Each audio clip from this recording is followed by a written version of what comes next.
ગીર સોમનાથના સૂત્રાપાડા તાલુકાના પ્રાચી મુકામે ધમ્મવાડી ખાતે ભાગ્યોદય કલ્યાણ કેન્દ્ર દ્વારા તેજસ્વી તલાવનું સન્માન સમારોહ યોજાયો।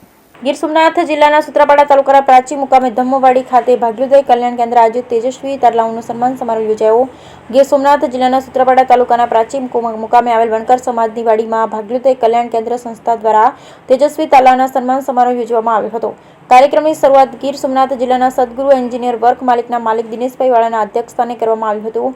આ કાર્યક્રમમાં ધોરણ 10 અને 12ના તેજસ્વી તલાવનું સન્માન કરવામાં આવ્યું। આ તકે ઉપસ્થિત વણકર સમાજના પ્રમુખ ભગવાનભાઈ ચાવડા, વોટ્સઅપ નંબર પટેલ દિનેશભાઈ ભોજકોતર તેમજ માનસંગભાઈ ચાવડા તેમજ દિનકરભાઈ ચાવડા તેમજ ભાગ્યોદય કલ્યાણ કેન્દ્રના કાર્યકર્તા મહેન્દ્રભાઈ પરમાર, અર્જુનભાઈ જાદવ, ગોવિંદભાઈ ચાંડીરા તેમજ ધારીથી આવેલા શાંતિલાલ પરમાર, ગુવાભાઈ જગદીશભાઈ પરમાર, મનુભાઈ કમલેશભાઈ વાણવી, શાંતિલાલ પરમાર, ગોરધનભાઈ રાઠોડ, દેવીબેન રાઠોડ તેમજ નામી અનામી ઘણા આગેવાન કાર્યક્રમમાં હાજર રહ્યા હતા। ઘણા આગેવાનોએ આપી હાજરી અને તેજસ્વી તલાવનું સન્માનપત્ર તેમજ સ્કૂલ સ્ટેશનરી આપી સન્માન કર્યું।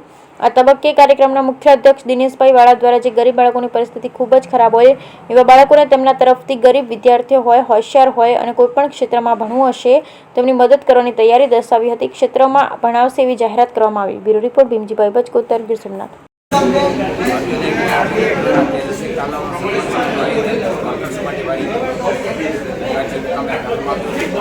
आम अंदाजे